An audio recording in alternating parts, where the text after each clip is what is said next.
आगरा में NPS awareness event का आयोजन आगरा के होटल 7 हिल्स टॉवर में एक दिवसीय एनपीएस अवेयरनेस इवेंट का आयोजन किया गया।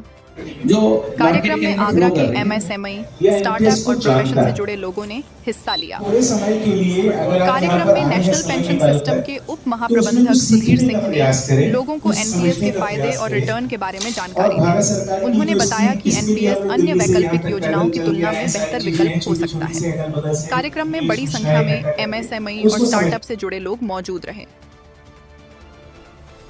और मैं केपीएमजी से हूँ।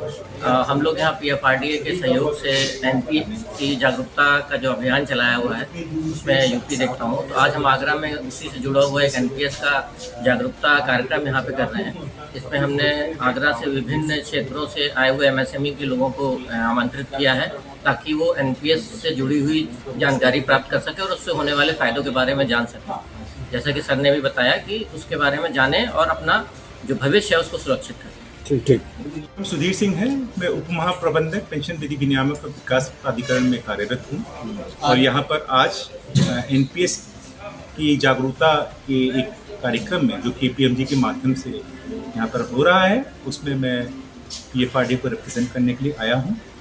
इस कार्यक्रम का मेन उद्देश्य एनपीएस खासतौर से एमएसएमई सेक्टर में एनपीएस की जागरूकता फैलाना है और ये इंश्योर करना है कि एनपीएस जो एमएसएमई के कार्यकर्ताएं हैं, जितने भी ऑर्गेनाइजेशन हैं और जो उनके एम्प्लॉयज़ हैं, वो एनपीएस सब्सक्राइब करके अपने बुढ़ापे को सुरक्षित कर सकें ताकि उनका बुढ़ापा सम्मानजनक हो सके और वो अपनी आगे आने वाली पीढ़ी पर आश्रित ना हो। इस उद्देश्य से भारत सरकार की यशस्वी योजना और 2047 में विकसित भारत को प्राप्त करने के साथ साथ पीएफआरडी इस योजना के लिए प्रतिबद्ध है कि 2047 तक एक पेंशन समाज बनाकर वो भारत के हर नागरिक को एक सम्मानपूर्ण और एक विश्वसनीय बुढ़ापा जिसमें वो खुशतर हों और अपनी सारी फाइनेंशियल ज़रूरतों को पूरी कर सकें एनपीएस के माध्यम से सुनिश्चित कर सकें। एनपीएस कितने समय से जो है कार्यरत है अपने भारत में?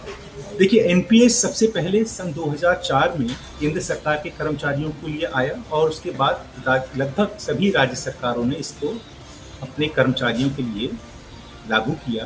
हालांकि 2009 से न केवल केंद्र और राज्य सरकार के कर्मचारी बल्कि सारे भारतीय नागरिक इस एनपीएस योजना में जुड़ चुके हैं और पिछले कुछ वर्षों से एनपीएस में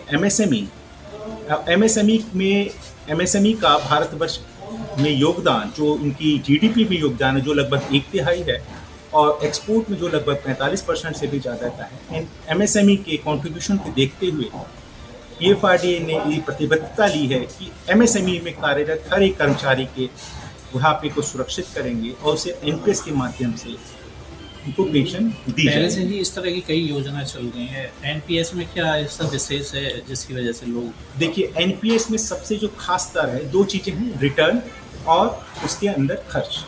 रिटर्न की अगर मैं बात करता हूं तो पिछले जब से एनपीएस चालू हुआ है पिछले 15 वर्षों से ज़्यादा का भी अगर मैं रिटर्न देखूं तो CAGR 9% से भी अधिक का है जो इस प्रकार की किसी भी स्कीम से कहीं ज़्यादा है और खर्च भी बहुत ही कम है। ये न केवल भारतवर्ष की बल्कि विश्व की सबसे लोएस्ट कॉस्ट प्रोडक्ट में से आती है जो इस प्रकार के रिटायरमेंट प्रोडक्ट में कॉस्ट आती है। कॉस्ट बहुत ही नेग्लिजिबल है, लगभग ना के बराबर है। ये दो विशेषताएं न केवल है बल्कि इसमें अगर आप देखें तो इन्वेस्टमेंट की चॉइस व्यक्ति जो है मूलतः अपनी उम्र के हिसाब से, क्योंकि व्यक्ति जब जवान होता है तो अपना रिस्क अधिक भी ले सकता है, उसमें अपने पोर्टफोलियो के सिक्योरिटीज़ के मिक्स को वो चूज़ कर सकते हैं और अलग अलग प्रकार की सिक्योरिटीज़ में उपलब्ध करा सकते हैं, उसमें इन्वेस्टमेंट कर सकते हैं। ये इन्वेस्टमेंट पूर्णतः इसलिए सुरक्षित होते हैं क्योंकि ये पीएफआरडी द्वारा जो पेशेवर पेंशन फंड्स होते हैं वो उनको इन्वेस्ट करते हैं और उसके लिए नीतियाँ जो है वो पीएफआरडी बनाता है।